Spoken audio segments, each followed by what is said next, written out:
Bonjour. Regardons bien cette case de Floyd Gottfredson datée de 1938 et demandons-nous ce qui a bien pu mettre Mickey dans cet état. Qu'est-ce qu'il a bien pu lire pour lui donner à ce point-là envie de partir chasser les baleines? Un roman dans lequel on nous explique par le menu comment pêcher les baleines, aucun doute n'est permis, il s'agit du Moby Dick d'Herman Melville, publié en 1851. Moby Dick or the Whale. Le roman raconte la quête furieuse, insensée, démentielle du capitaine Ahab, parti chasser Moby Dick, la baleine blanche, ou plutôt le cachalot, qui lui a arraché une jambe lors d'une précédente campagne de pêche.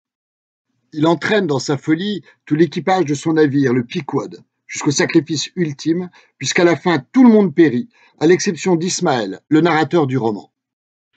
Moby Dick est un des principaux classiques de la littérature américaine, un des chefs-d'œuvre du romantisme états-unien. Il a été adapté de nombreuses fois. 9 films, 3 téléfilms, une série et 2 moyens-métrages animés, au moins une douzaine de BD, des jeux vidéo ont été consacrés aux aventures du capitaine Ahab, racontées par Ismaël. Quand Gottfredson s'en empare, elles ont déjà fait l'objet de 2 adaptations hollywoodiennes très libres, toutes 2 avec John Barrymore dans le rôle principal. The Sea Beast de Millard Webb en 1926, qui ménage un happy end, et Moby Dick de Lloyd Bacon en 1930, qui complique l'épopée d'une romance. L'histoire qu'il publie en feuilleton dans la presse du 7 février au 1er juillet 1938 s'intitule The Mighty Whale Hunter, littéralement le grand chasseur de baleines. C'est d'ailleurs sous le titre Mickey chasseur de baleines qu'elle est parue en France en 1950 dans les albums Hachette qui novélisaient les comics originaux. Tout commence alors que Minnie essaie de retenir son fiancé et de le convertir au bonheur domestique. L'incipit enchaîne sur sa précédente aventure au royaume imaginaire de Medioca, la bambouli en version française. La restlessness évoquée dans le carton inaugural désigne une forme d'agitation, d'impatience du personnage qui contraste avec la paix du foyer. Mickey n'est pas en phase avec l'idéal de vie que lui propose Minnie. La première vignette, qui le montre de dos regardant par la fenêtre tandis que Minnie le sermonne en faisant de la broderie, exprime bien sa mélancolie. Très subtilement, Gottfredson délègue à Minnie le soin d'expliciter le sens du tableau. La posture de Mickey n'est pas sans rappeler celle du voyageur contemplant une mer de nuages dans le tableau de Caspar David Friedrich, l'un des plus célèbres du romantisme allemand.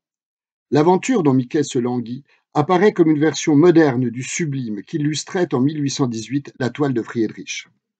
Le roman de Melville est bien choisi pour exciter chez son lecteur ce saisissement devant un spectacle dont la puissance, la sauvagerie transcendent le simple plaisir que procure le beau. The birds! The birds! He rises!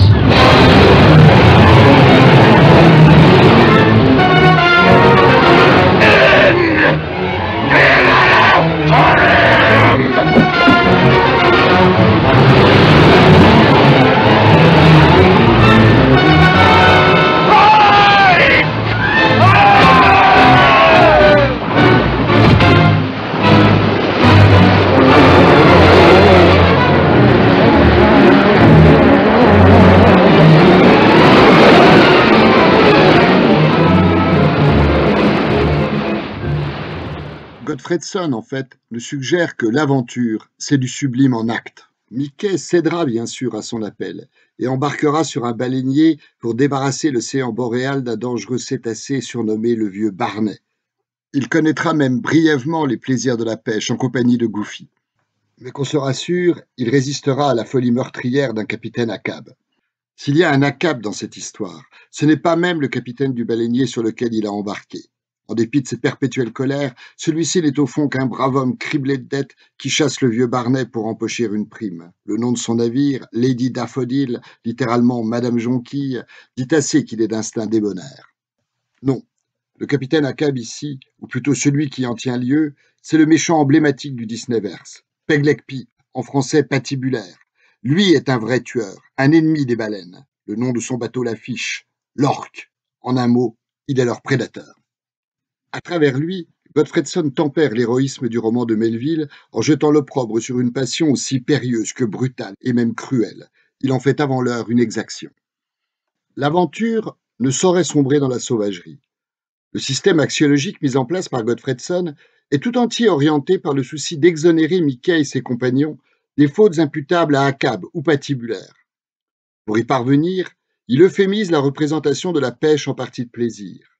Les coups de harpon des hommes du Lady Daffodil ne font que chatouiller le vieux Barney qui s'en amuse visiblement. Le dessin soutient le message.